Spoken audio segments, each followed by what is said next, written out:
Hey man, you know what kind of pop tart this is? That's wild berry nonsense or something, right? Yeah, it is, dude. Proud of you, bud. What's your favorite pop tart, Ryan? It's gotta be that s'mores, man. Which one? S'mores. Oh, s'mores is pretty good. Yeah, man. Unfrosted strawberry. Hook it up.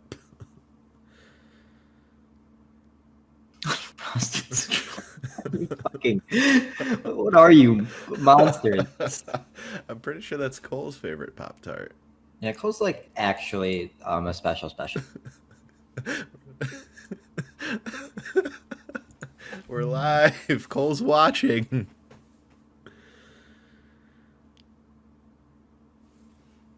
Cole is watching? Oh yeah, man. Is he actually? Yeah. He said, "Why did Cade call me special?" Is this happening? No. Cole, I didn't mean it. No, it's not happening. What do you mean? I thought Cole was a loyal subscriber. I have no loyal subscribers. I watch myself. Oh my god, dude. Yeah, dude. I really should have given myself like slightly more time. This guy. Come on, man. I just, I am up at 9 in the morning for this. Ow, brown cow. The arsonist has oddly shaped feet. Okay. Dan. You are you with me? Yeah, I'm ready. Yeah, I've been ready, man. Unique New York. Do you get the reference yet? Yeah.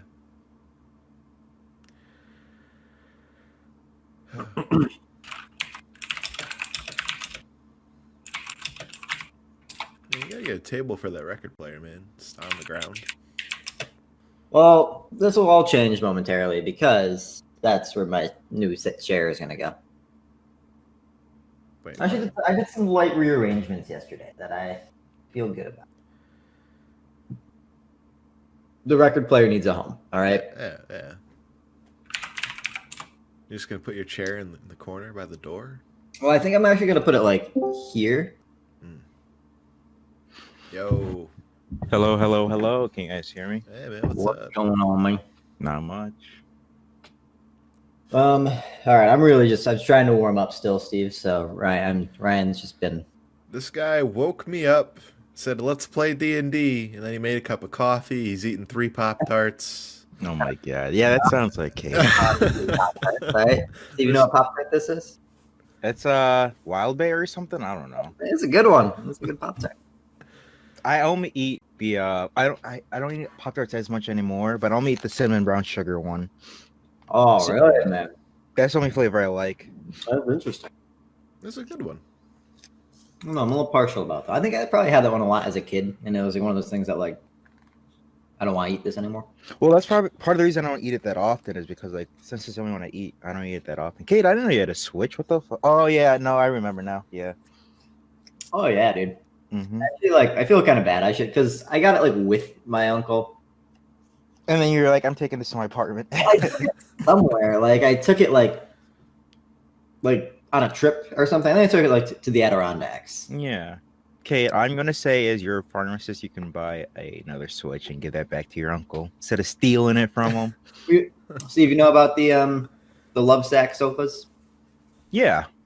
I just bought one yesterday. Pretty excited about it. Yo, house tour. So I don't have this much flexible income to get Switches, is what I'm trying to say. Okay. Okay. Sure. Yeah, okay. Yeah. Oh, I'm not gonna lie. My bank account's actually looking pretty prime. Go buy a Switch for everyone, man. Come on. What are you doing? Happy Christmas, you know? Yeah. I already have a Switch. What the fuck is this? Give me the Joy-Cons, dude. Those things fuck up every like 2 months. And didn't Nintendo say like, yeah, they're fine. Fuck you guys. Yeah, like there's not. I'm waiting. They're like, I don't think they can make new Joy-Cons as part of the problem. But like, the Joy-Cons suck and they're so expensive. Every time I buy a new one, I'm like, oh, it hurts. I gotta like really set the scene. Ryan, where were you? Did you die that last episode and we're like resolving your death? What? Remember we were eating him. That's right. I listened. This didn't happen.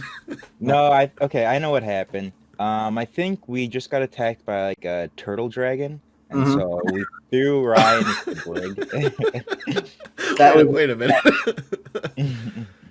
Zach's campaign was pretty good. Yeah, I agree. Yeah, I think our characters are actually fantastic in Zach's campaign, Yeah. and it's just gonna be good. Like almost based on that. Like He whips out like a fucking like legendary monster. First episode. Yeah, whenever someone does that, they're setting the stage well. Yeah. I mean that's a big move, man. Yeah, Mhm. man. I had you guys fight a god, Zach. Mhm. I think on my episode, you guys fought like a training dummy. Who died? Didn't somebody die? No, no one died. That was when you guys first met Jim Jam, because he was in Zach's place when he was doing like a trial thing where he's like gathering people together. He's like, here's a team I've thought up off the top of my head, and Jim Jam immediately jumped into the fight, and like the wooden like training golem like smashed him into the ceiling, and then he fell from the ceiling, and his arms were broken, so he couldn't fight. That's right. Yeah. I feel like Steve, you got to give us like a character wrap up on the NPCs. Oh, okay. Like where did everybody else end up? Now or like some other time. I mean, maybe some other time because I feel like maybe other people would be interested. But like, Yeah. like Jim Jam. Jim. Like, Okay, yeah. Huh? I feel like he could have died. Like that city didn't fare too well, right? Yeah. Well, no. So Jim Jam and like his family, they were with you guys. If you remember, like when you guys were holding off against the automatons, like they were with you guys helping fight. So they managed to retreat as you guys did. So Okay. Yeah, and so Frent did get taken again, and the Brick Break family did survive the second taking of Frent, but Frent did fall to the King Kandaro. So without the reinforcements of the Regent's Brigade at that point, like they did not fare nearly as well. So what other NPCs were there? So we got Falcon. I don't remember the Falcon. Felden. Felden. Oh, Yeah, Felden. the Falcon. Yeah. Come Okay. Yeah, Felden. Felkin. Is that not a character? No, I don't know. Yeah, so Felden, yeah. So Felden, his research obviously was like super pivotal in helping stabilize. What region was it that was experiencing those quakes? Well, whatever region it was, like, once like normality returned, he was able to kind of like take up a position as like a high-ranking historian, doing a lot of like research in terms of like dietic like effects on like ground soil and whatnot. So he's got like a really good like idea of like seismology and whatnot, and like he's very highly regarded within his region for helping bring stability there. Let's see, if we go Grand Regent, he like ruled for another like 20 years before he eventually passed. He was old, but like he lived like a long life, and like he's regarded as one of the like better Grand Regents just because like the threat of like the King of Hadar was like so like monumental. The fact that he trusted his like historian, like was able to like gather historians who were wise enough to be able to like to devise of a plan that could like halt him like well before like it was actually like a problem. Like it's kind of like revealed that like Bluer Than You like actually like kind of set the events in motions for you guys to awaken the King Kadaro, because he was like the conditions would be favorable if we could do it on our own terms. And so what's it called, Maxwell Tallmain was able to gather like historians and like military personnel who were like trusted him enough and like were smart enough to like actually devise of a plan to like permanently neutralize like this otherwise like ticking time bomb that like laid underneath the ground. So like he's remembered really well within history along with like his cabinet and whatnot. So yeah. All right. Yeah. Luffy's dead. I'd ask about goddamn Rick Victim. He's dead. Yeah. No justice. Or is he? Ooh, yeah, he's dead. Mm-hmm. Oh god. Robot Rick Victim. The benefactor took the bones I made and cloned him. Yeah. Should have known. Oh my god. All the questions. Yeah, Steve, like if I had sent better stuff, would something different have happened? So it's more just like like the quality of like the artwork and everything. Like he kind of responds to that. Like it's like, oh, this is like an important person, and like you the super cool arrangement. So he'd be like, here's like this or whatever. Mm. It was more just an incentive to like, you know, if you wanted to go back into your serial killer ways, there's like a path for you there. But it wasn't like anything like set in stone kind of thing, you know. Did anything you wanted to have happen like just not happen at all? I'm trying to think. I generally rolled with the punches, so if something didn't happen, it wasn't like a lot of it was like exploration stuff, like cool loot out hide places. But after a while, I was kind of like, don't worry about the loot. They just want to like get through the combat and stuff like that. I'm trying to think. Nothing particular. Like honestly, one of the biggest letdown was like Rick Victim. His like death was like, you know, like it was just like on the day that I couldn't do the voice, so I was like, damn, it was just, you know, it was just, so I couldn't be in character the whole time, so I was like, that's okay. Yeah, it's very hard to like in combat also consistently stay in character. Like, because like I was like even like the last episode that we played in mine, I was trying to give Kev Watson like a character while in combat. Yeah, I mean, like he came off like he was like kind of like mentally like kind of broken, kind of like deranged like guard character. I'm not gonna lie, I think I might. I don't think we've seen the last of Kev Watson. I do not doubt it. Yeah, I think. Seeing as how we were all like, we should go get Kev Watson. Well, what else? You guys didn't you guys stayed on the path, which was like made it simple for me. But I did have like the other regions explored, so it'd been cool if you guys went to the other regions. But like, cool. Obviously, it's like, you know, made away from like our characters' conclusions were all pretty solid. set. Yeah. Mm-hmm. I'm not gonna lie, I think we did good. I think it was a little emotional saying goodbye to Ivan. Yeah, I know. Like, I was sad. Oh, I forgot. Yeah, Ivan. Yeah, I forgot about that. Ivan didn't cover his ears, so he came to the blasphemy, and he was put in a permanent state of enragement. I forgot about that. Yeah, but I think everyone else is. I mean, like honestly, I wouldn't know what to do for Ivan after. Like, I would leave it up to because I don't know. Like, he is still like a wanted like serial killer kind of thing. Yeah, so makes sense that he's just dead. Yeah. Fitting in for a piece of shit. Yeah, honestly. All right, man. So do we want to get in here? Yeah, I'll just be like listening in. I won't interject. Vin shouts from 20 miles away. We're gonna super hope that I did okay. Very minimal planning that I have going in right now. Like, you know what? I don't know that I want to stay here anymore. You guys seem weird. Yeah. I want to go hang out with Vin. Like, you know what? I'm good. What's Vin doing? Like, we resolved what's happening right now. So yeah, just break the timeline. Yeah. I mean, like, it just basically means like very close to breaking the timeline, but did not. So I'm proud of us. Because I basically like gave you guys like you did this day without fully doing the day. Like I think really just like Vin and Somath lost the day. Yeah. Like I don't think it's a big deal.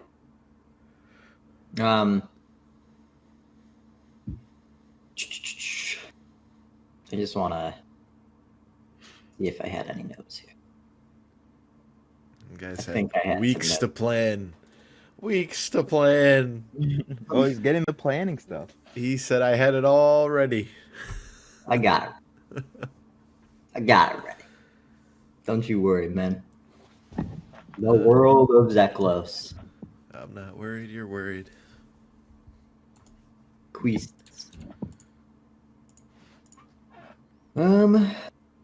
Oh baby.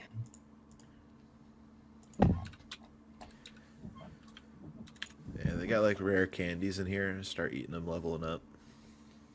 Like a little. Oh yeah, Ryan's now a little sorcerer. A little Pikachu. He's broken. Ate all the rare candy. Steve, I tell you, I'm gonna try and get Eric in ours as well. Yeah. He's being a bard. He said he's already seen the page and it's pretty good.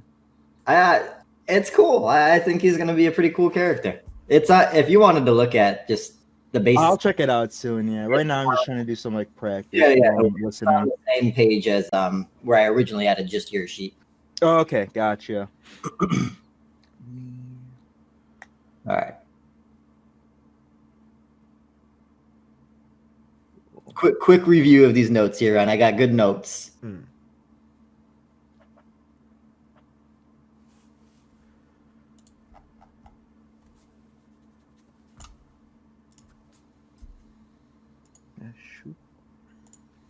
The notes be noting. Damn, I got a fuck ton of notes, dude. All right, I planned some shit here.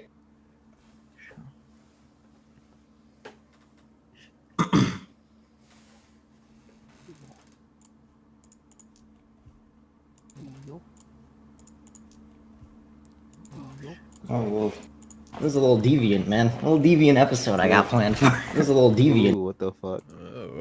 Oh.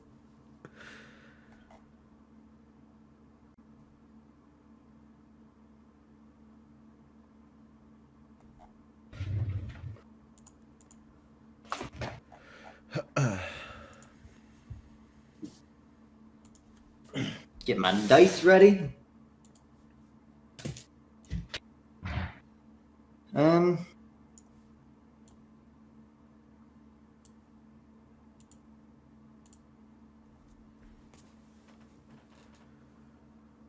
Take me away, dungeon master. Yeah, I'm gonna just undistract myself here, and then we're gonna fly. Throw your phone out the window, all right? She doesn't matter. Come on, roll the dice. Oh my Lanta.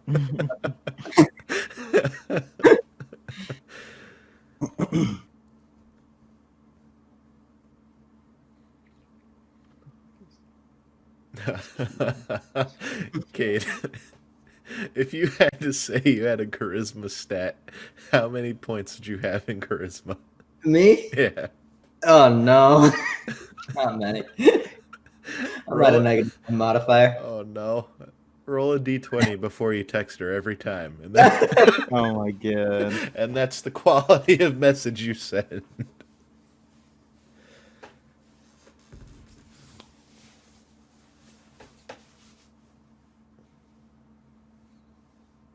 Oh man, I'm failing, I feel. Oh no. What? Feeling DMing or texting? Texting. Oh god. All right, let's undistract myself. All right. I'm ready. All right. Who are you, Ivan? What? No, I'm actually Who you playing these days? I am Leo? Paul. No, I'm Paul Dibble actually. I see. All right. The good thing is I only need your character sheet open. Yeah, man. Oh no, I can't cheat. Oh no. Ryan, I nerfed you again. Are you kidding me? I can't take it. There's too many nerfs. Okay. Yeah. So it is the night. Mm-hmm. Just trying to think. So what did we do this night where you ended up splitting up? I ended up just walking over here and I was in the lobby bar. Yep. And there were 3 individuals at the bar. Yep. So your other companions, did you even tell anybody else that you were leaving? No, just kind of left. You just kind of headed out. Yeah. You left Dumorn and Freya. To your knowledge, going back to Somath's place. Yep. And you had heard that Vin and Somath were going to investigate the strange guard that they saw in the market. Yeah, and I had seen a majestic arcane flyer for sorcerers, and I was like, I gotta go. Yeah, I mean, honestly, probably one of the reasons that drew you to Black Rouge Bay in the first place. Because you finally started making some headway and some steps into being a sorcerer. Yeah. And this is a place where only other sorcerers go, so who knows the kind of people that you can meet here. So you head over. Walk a few blocks in. The buildings are pretty close together here, and I mean it looks like a nice area of town. Some nice homes that just for single family homes. And you eventually come across this like it's not like a massive building, but definitely of note because the front entrance of it just kind of looks like your standard inn that you can walk into, that you've seen like any towns that you visited. Yeah. But above that like initial roof is this domed glass roof, and it's just like kind of beautiful. Like you see like period, like it's almost like a storm cloud is growing in there. Okay. So it's usually just like foggy, but sometimes erupts with like light, and it's sometimes like a light blue lightning kind of look, but other times it's a purple hue, and just kind of like eruptions of something going on in there that seem very well controlled and really just more beautiful than anything else. And you head on in, open the door to this inn. As you like grab the handle for it, like nothing really feels all that like spectacular. Like you don't feel like because you're a sorcerer, you've been granted all this like special entrance to it, but you're able to just kind of walk right in. And you are in a lobby bar of a pretty standard looking inn with not a lot of people in it. You just see 3 people at a bar, and a bartender behind, who just kind of, they're dressed in like a formal robe. And kind of seem to be the person who would be like in charge of the area. The other 3 people that you take note of, you see a human sorcerer, male, dressed in like a red like wizard's robe. Okay. You see an elven sorceress, in like just like wearing like standard like elven clothing. And you see an orc sorceress, kind of sitting in one of the corners of the bar. Just an orc attire, really. That does it for Leo. Leo's like, all right, I know what I must do. all right. And they're all like, in their own right, like pretty beautiful individuals.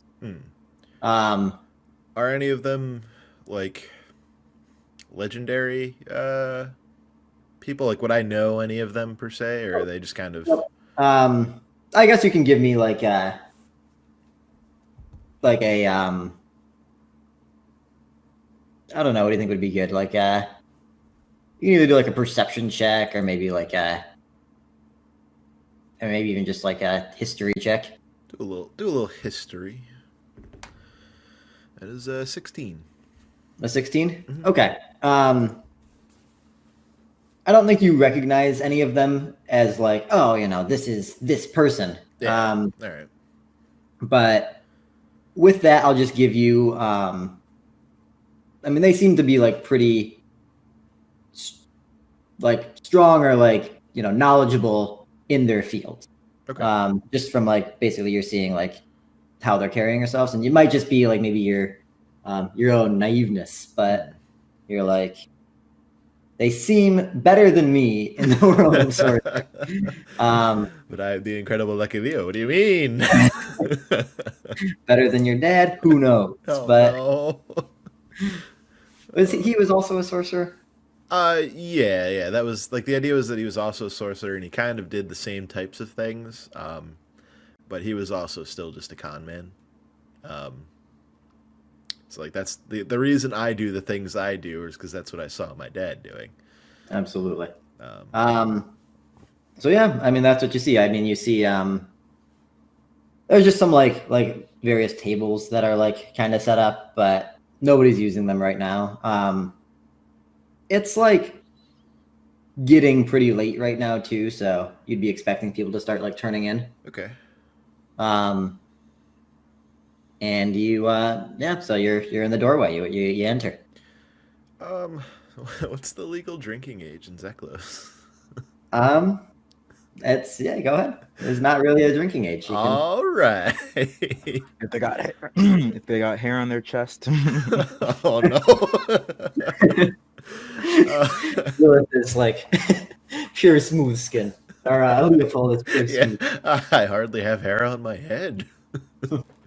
Um, That seems yeah. I have a full head of hair, I promise. Um, yeah, I guess Leopold walks over to the bar. How many seats at the bar? Like, can I sit at like the other end, or is it kind of like a smaller? Yeah, so we'll say there's like, let's say there are 10 seats at the bar. Mhm. Like far right is going to be the orc. And then we'll say like, so like 3 seats away from them Mhm. is going to be the human. And then like 2 seats away from them is going to be the elf. You've given me a choice. Uh-oh. I guess Leopold actually goes and he will sit down 1 seat away from the orc. Okay. He's afraid to get too close. And with a couple coins in his hand, he motions towards the barkeep. Well, all right. So you sit down next to the orc, and she doesn't really like. I mean, she like kind of looks at you. I'm playing it cool. I'm playing it cool. Looks at you, and goes back to the drink that she's having. She seems very like, she's just kind of having like a nightcap. Is the impression you're getting. You just hear some kind of like light talking between the human and the elf to your left, and the barkeep comes over, says, new visitor today. Ah, yes, hello. It's my first time. So I've got to ask, have you heard of the Arcanist Resort before? I was actually led here by a majestic arcane flyer. I'm really gonna go with that, I guess. Yeah. Okay. I mean, I guess we have flyers out there, but they don't really seek any. I just have to ask: Are you a sorcerer? And did you read Sorcerers Only? Of course. Patio, are you with someone? I spark up my hands. Look at me, the incredible Lucky Leo. Surely you've heard about me. The orc kind of chuckles to herself. Oh no! Oh no! And then you see that the human and the elf also kind of just like look your way, both with like a very friendly smile. All right. And well, I guess that has it. Are you staying with us tonight? That's the plan. I saw 20 gold pieces. For a room, absolutely. I'd love it. All right. Interested in a drink? We've got a few very unique drinks on the menu today. What's the special? So we've got the options here. We've got mixed misandria, we have arcane, and we have the estate. I've heard about this arcane from a long distant realm. Far different than that arcane. Okay, all right, good. But if you want to do like a perception check. That's an 18 plus 1. 19. Nice, okay. So you see the 3 people at the bar are each having a different drink in front of them.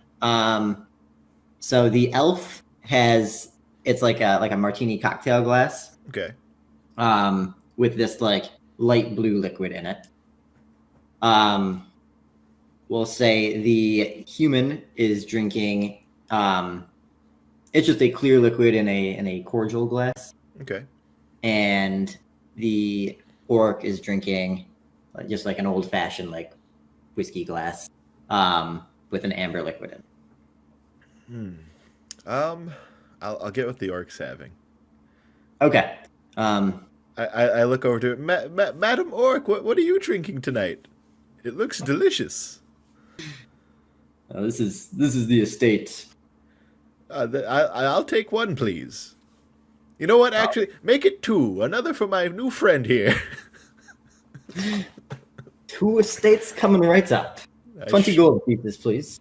All right. I passed 20 gold for the drinks, and I also passed the 20 gold for the room, as if that's where I pay for that. All right. Go ahead. Yep. And comes back over with 2 drinks. and places one in front of the orc, courtesy of our new guest. You see she quickly takes a quick swig and finishes off the one that she had, which was like, half full. And takes a new one, says, well, cheers to our new guest. Thanks for the drink. Cheers. What's your name? Leopold Lightfellow, ma'am. Okay. Name's Din. In from Keld. Out of town, or just finally getting a chance to check this place out? I do a bit of traveling myself. I have a little bit of a wagon. I do little shows, show off my powers. Surely not as nice as yours, but I, new in town, I guess. What kind of sorcery you do? Yeah, I am quite partial to the lightning. Oh, evocation sorceress myself. Prefer the pyromancy field of it, but so are you checking out the pool tomorrow then? See, I wasn't really sure what to do. I figured I'd come get a room. Any recommendations? This pool, you say? The elven sorceress actually kind of makes her way over. Okay.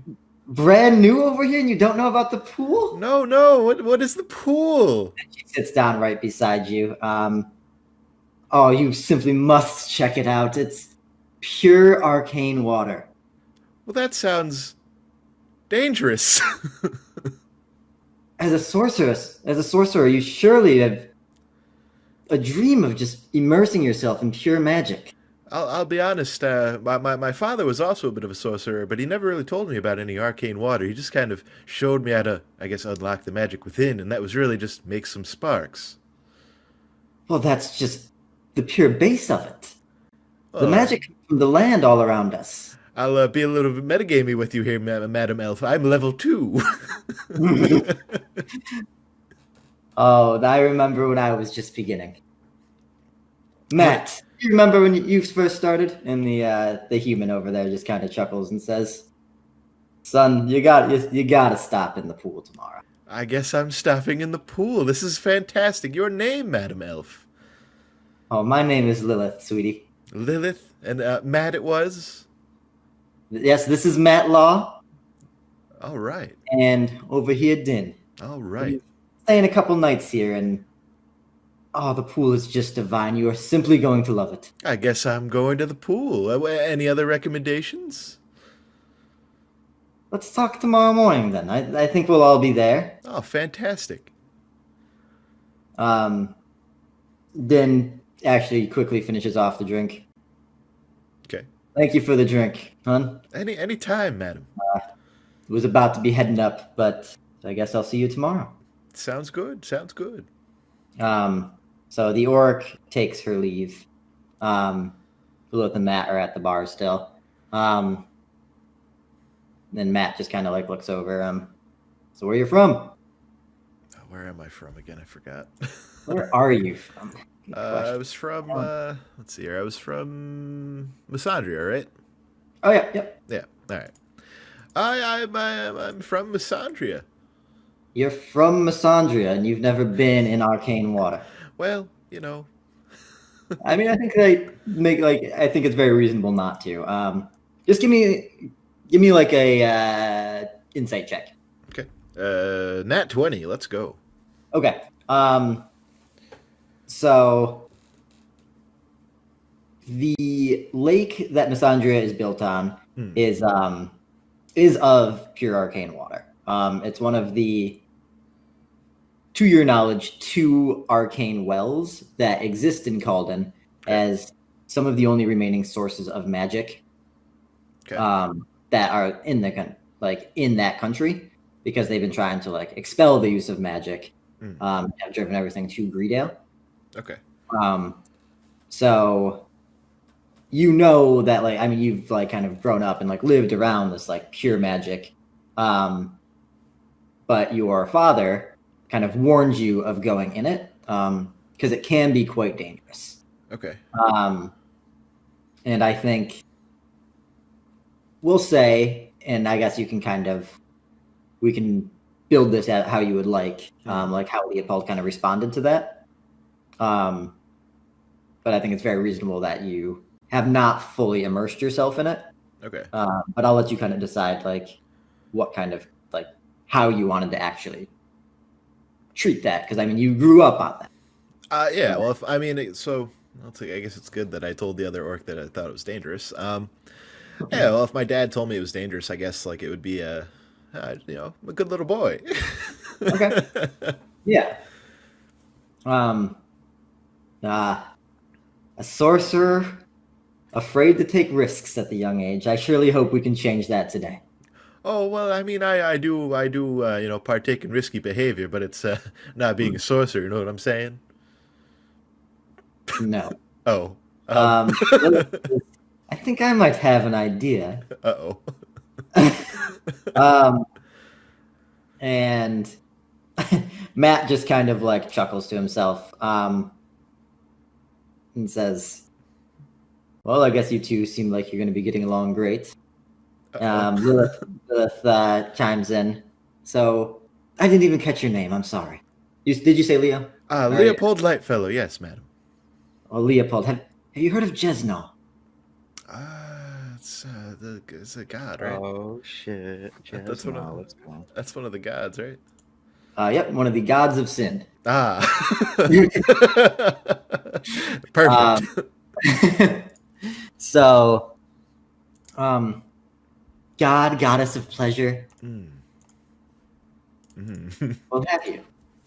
A little bit, yeah, on the surface of it all.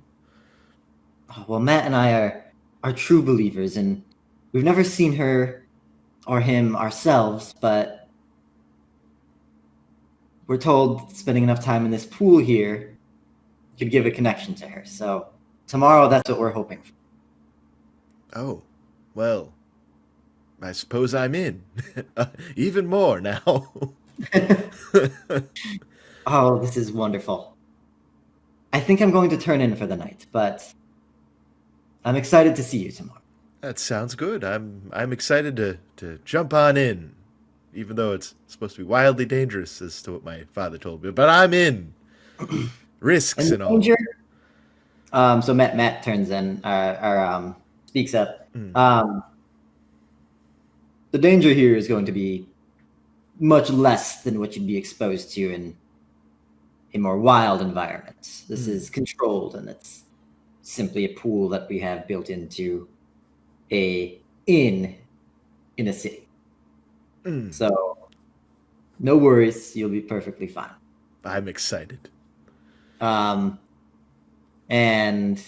Matt gets up as well and starts to take his leave, and Lilith just turns around quickly.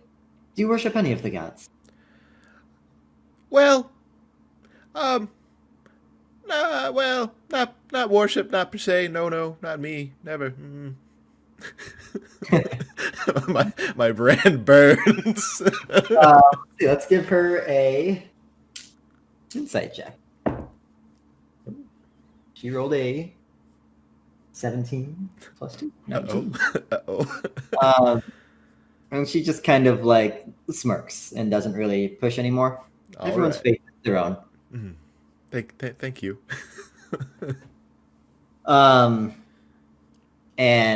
And goes away to a room. And the bartender comes over. Room 104 for when you're ready. Here's your key. Oh, perfect. Thank you, sir. And I turn in for the night. All right.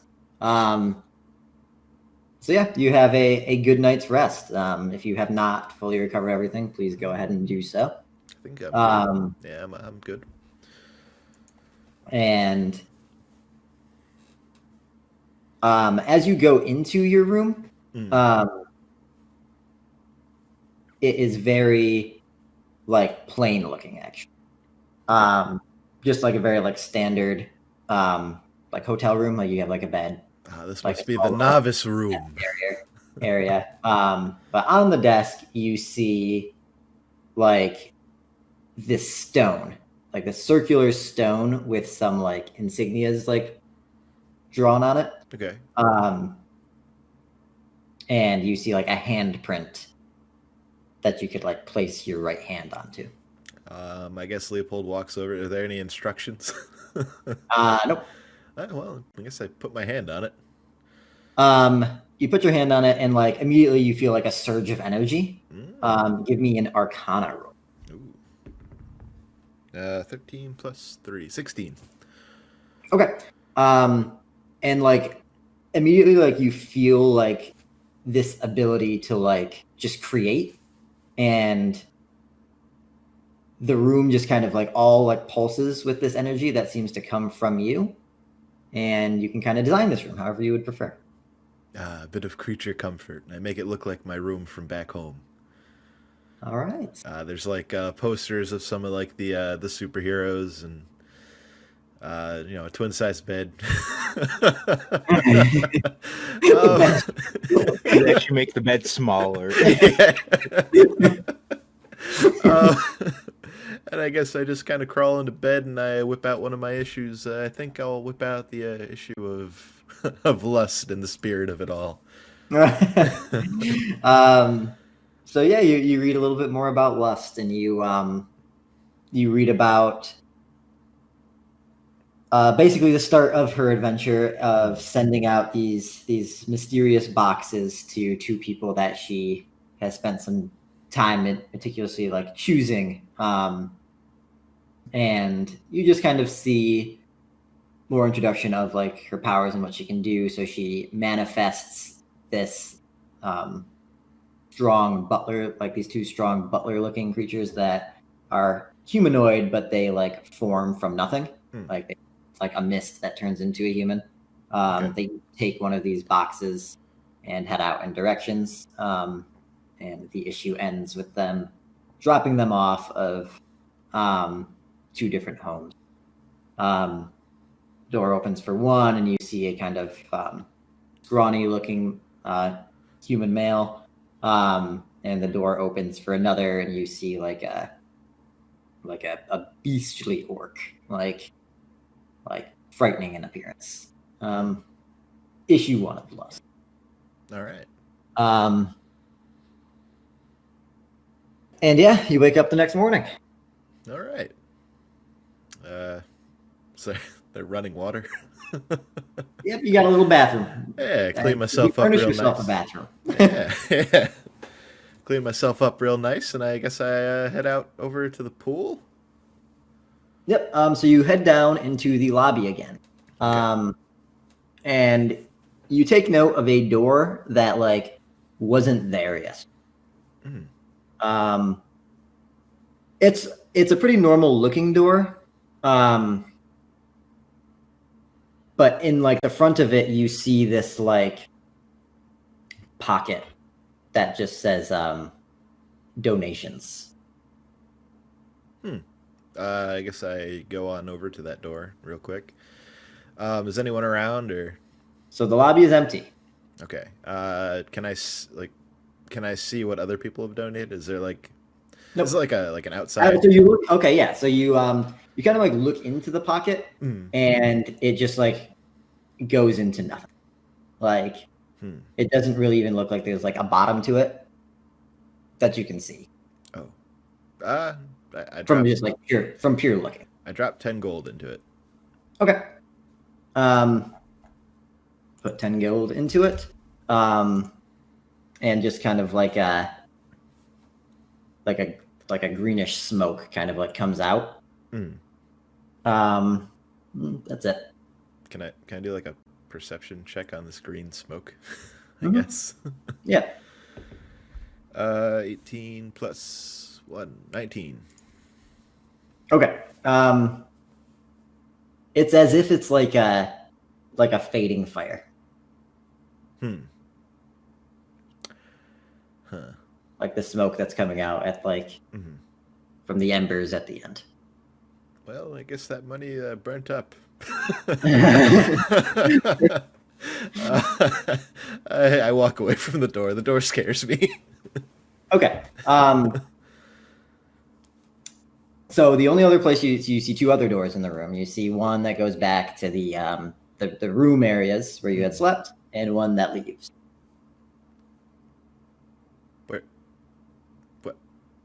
But You kind of cut out there, I think. One that like leaves the hotel, and the other door is the one that just leaves back to the places that you slept. I guess I go back over to the other door. Is this where the pool is? Maybe. I try to open the door. Yep, it opens. All right. I did it. I solved the puzzle. Cue 3-hour episode of us escaping cave. And you open up the door and make your way in, and you are in the pool room. So this is that place that had the domed ceiling. So the pool is actually like massive, like bigger than like an Olympic sized pool. God damn. And above is just this like this, you can see the glassed building, like you can see through it, but then you're looking through these magical clouds that have formed above it. Just like beautiful. The 3 people you met at the bar last night are also in here, swimming like kind of like laps on the surface. You see Matt. You see Lilith sitting on the edge of the pool, fully nude. And you see Din undressing on kind of like an opposite corner, kind of away from. I guess I walk on over to Lilith. So what's the protocol here? Good morning. Fully nude? Oh, you're just going to want to feel the magic in its entirety. I guess I want to feel the magic. What did you say? I guess I want to feel the magic. All right, well, Leopold, how quick? Quite possibly the quickest any man has ever taken off his clothes ever. I'm immediately nude. They blink and I'm nude. Matt from the pool. There he is.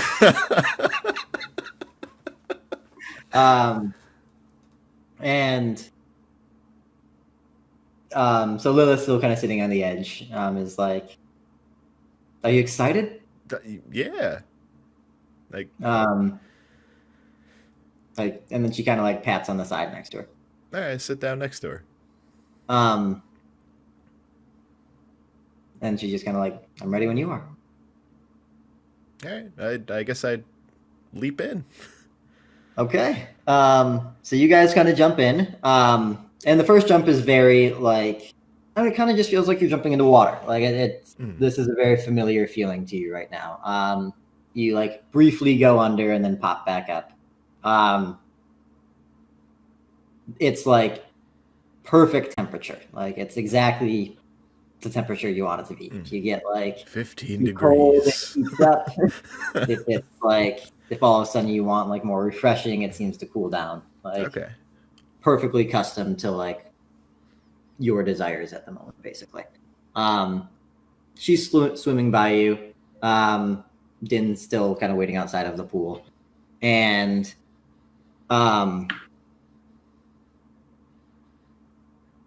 you guys are just kind of swimming, and Lilith looks over to you, and she's just like, so the true magic happens under. What is... Am I gonna drown? All right. Do we just dive? Do we just go? If you're ready. She says like if you're afraid, I'll go with you. Oh, I'm a very, very brave young man, but I certainly would appreciate you coming with me. She smiles and all right. Says, okay. And she takes a deep breath and then pushes herself downward. I do the same. Okay. So you go underneath the water. Are you a nose plugger? Yeah. Yeah, I'm a nose plugger.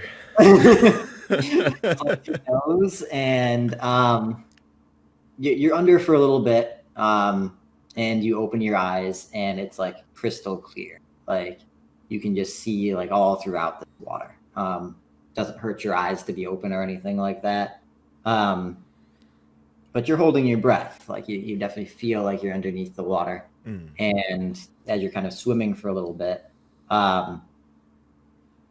you start to kind of feel the need for air again.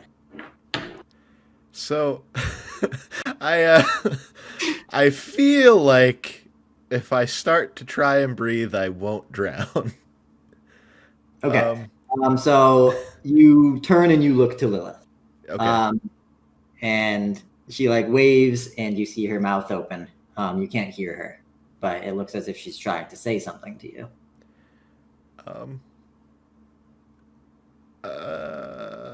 Can I do some sort of check? Let the dice decide if I try and breathe underwater like a fucking idiot. What kind? Constitution. Love it. Spooky DM.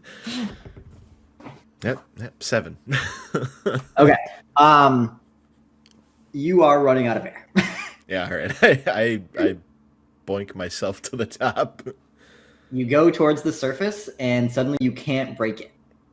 You get stuck under here. Give me a sanity check. Oh no. 6. Oh no. Okay. All right. Okay. Hold on. New tech.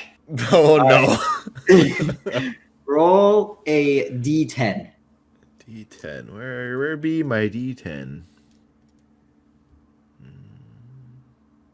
Are you a D10? You're a D10. 9. A 9? Okay. You get to the surface, and almost as if it's like a wall that's blocking you. Like it's not like it's just the surface of the water, but you just can't seem to break through from it, and you start kind of like pounding, tapping on it, and everything like that. And you still haven't let any like water into your lungs, but you kind of feel like a panic just kind of start to take over you, and you start to become still, and Lilith swims over to you, and she kind of like grabs your face. Give me a sanity check with advantage. Okay. It's a good thing you gave me advantage. That is a 14 plus 3. It's a 17. Okay. He panics and just punches her. Give me that. It's bra. So you see her, like she kind of like mouths words again to you. You can't hear her, and then she comes in and she just kisses you right on the face, and you feel a sense of relaxation, and you feel this like kind of magic come into you, and all of a sudden you can breathe. I mouth thank you. Okay. So she smiles, like talks again, but you still can't hear each other. You don't know if maybe she could have heard you. I point at my ears.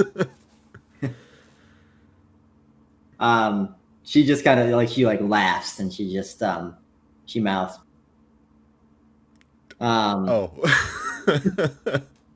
And then she kind of turns and kicks away from you and swims deeper into the pool. Guess I follow. So you follow and you start swimming down. And now it's you only see the two of you. You look up, and the surface just seems incredibly far away. That's concerning, but oh well. And as you're going deeper in here, you just feel like a sensation that just feels like bliss, like you're floating in this just pure magic, which is what you're doing, and it's an incredible feeling. You've never experienced this before. Kind of just against your control, you start to lose sight of Lilith, but it doesn't really concern you. It's almost like you're on a trip or something, like a drug trip, and you're you're entering into your own path of it. And eventually she just kind of fades out. and you're going down. You get kind of flooded with these memories that you believe are memories. They're things that kind of like spark your interest. So all of a sudden you're just back in Misandria. Okay. And you're in your room and you see those comic book posters that are there. And like you kind of look into them and they seem to like kind of come to life. Like you feel like the imagination that you had, like creating these characters and these stories just kind of like erupt, and you're kind of reminded of the creativity that even maybe driven you to sorcery to start with. Okay. And like you kind of look in and you see the Red Hand fighting Blaze and like this like fantastical issue that really you've only kind of like imagined it before, and it's just kind of these explosions. And then you kind of cut to you're out in fields outside of Misandria. And you are attempting to conjure lightning for the first time. What does it look like? Oh, real embarrassing. Like I look up at the sky. Maybe it's like a little bit of like a not stormy day, but it's cloudy. And I look up and I kind of like put my hand in the air. I'm like, come on. And then like and you're reaching up and you feel something. It's not like you can't do it yet, and you're alone in this field, and then all of a sudden beside you is your dad. And he's been gone for a little bit. You hadn't seen him in a while. And I mean, you've been missing him. Like he sometimes would leave without really kind of telling you where he was going. But then all of a sudden he's here, and it just kind of feels like he's never left. He looks like he's just gotten home from traveling. He looks like he probably hasn't even been home yet. And he sets down some bags and some luggage beside you. You don't know, but you kind of get the impression that maybe he was watching you try to do this for some time.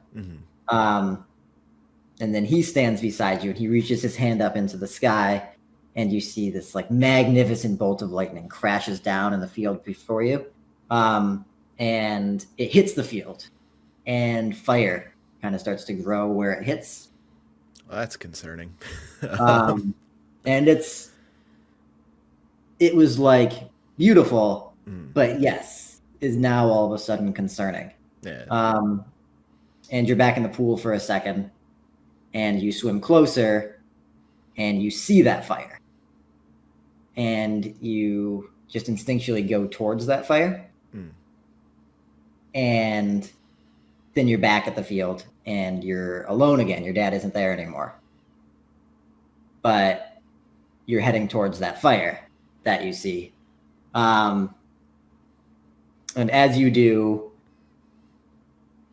you see a quick flash of a horned devil, and then you're back in the field, and you see in the middle of this fire, this like small little crater that came from this bolt of lightning, is a skeleton, just like the one. Damn it! Just like the one that you've met in the void, wearing a nice suit, but no skin, just purely bone, not animated in any way though, like corpse. And then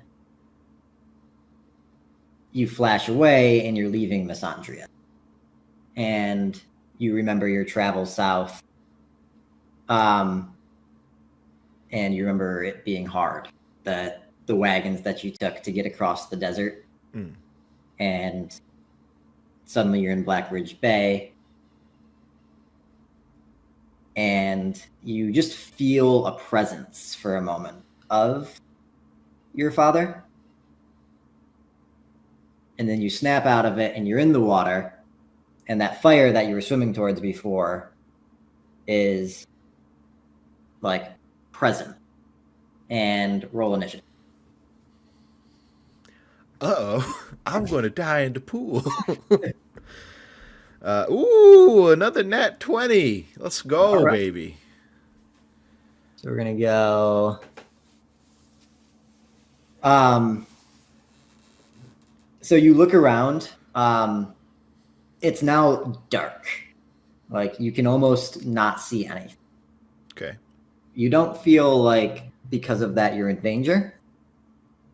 But still you feel like stuck where you are. This floating fire droplet is in front of you. And you sense a magical presence just beside you. Like even more than just the water. Like it's something. It's almost like there's something there. What do you do? So there's a floating droplet of fire in front of me? Mm-hmm. And then there's a presence next to me as well? Yep. I reach out and try to grab the droplet? You go towards it and it gets hot. Like you can't. Like your hand retracts as you go towards it. I magic missile the droplet. Okay. So yep, you do. Give me some magic missiles, man. All right. That's a 3 + 1, 4. 1 + 1, 2. 4 + 1, 5. 10. 10 damage. Yeah. 10 damage? Mm-hmm. Okay. You see that you manifest these magic missiles and they bolt through the water and they hit what seems to be some kind of like force field around this fire. Shit. Exploding and damage. And then on its turn here, you just kind of, the fire grows ever so slightly and you feel the water get warmer. And it's your turn again. Can I do a perception check for that magical presence? Yep. That is a 19 + 1. So as you kind of like reel back from the heat just a little bit, you kind of swim your hand backwards and you like grab something that's in the water. And I'm going to give you ability. Ooh, baby.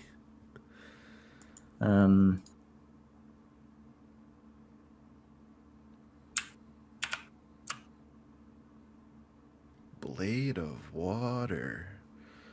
Yes. So you grab hold of the handle of what feels to be like a sword. As you kind of like inspect it, it doesn't look like you're holding anything. Okay. But you feel that you're like it has a weight to it. It's something. Okay. But it is just purely of this water. Hell And I mean, you feel control of it. Do I get to attack or is it? It's your turn, yep. All right, yeah, I will. Guess I will attack the droplet with this blade. All right. So go ahead and make an attack roll. 16. What's my modifier on that? Intelligence. Hits with your intelligence modifier. 19 then. All right. So yeah, you just kind of all of a sudden like manifest this blade, and like you feel powerful, you feel strong, and you take a swing and you make contact with this droplet of fire, with this blade made of pure water. Let's go. 5d10. I am the strongest boy underwater. 4, 8, 6. Let me pull up a little bit of a thingy here. Calculator. 4 + 8 + 6 + 5 and +3 plus another 3. That's 31 damage. 31 damage? Mm-hmm. All right. So you like slice into this droplet here. You feel like, I mean, you did a lot, and then you feel the temperature rise again, and that ball of fire grows even more. And once again, it is your turn. I'm gonna do it again. I try and be cool with it. I'm like, Lilith might be watching. I got to be cool. Okay, all right. Let's see. So another spell attack here. That one is going to be a 16 altogether. To hit? Yep, to hit. You hit. All right. We be doing some 10s. 1, 2, 3, 4, 5. 36 plus 3 this time. 39 damage. Okay. Finish it. I do straight down over my head. And you break into this force field around it and crash into the fire, and you're just gonna feel it extinguish, and you're back to that perfect temperature of water, but this force from it kind of like pushes you away. And you like just go flying upwards through the water. And then you kind of are able to eventually compose yourself, and you can start like swimming again. And you swim for the surface, which you can see again. All right, yeah, I swim back towards the surface. Do I see any of my new friends? So as you kind of climb out, you don't. You're alone in this pool. Oh. You look up through that window above you, and it's dark out. Like you've been here all day. Oh. Give me a perception check. There's 11 plus 1, 12. Okay. So you see on like just a little like table area that's in this room, you see a little wooden sculpture atop a note. Okay. I guess I pull myself out. Are there any nice sorcerer-only towels? How pruned is his hand? It's not pruned. It's Sona, and you're actually like you just feel yourself drying immediately. Oh, hell yeah. I walk over to the table then. So you see a little totem, and you see a note. You want to read the note? Yeah, read the note, man. All right. It says, "Good meeting you, Leo. Maybe we'll see each other again someday. Great job down there. Here's something to remember us by."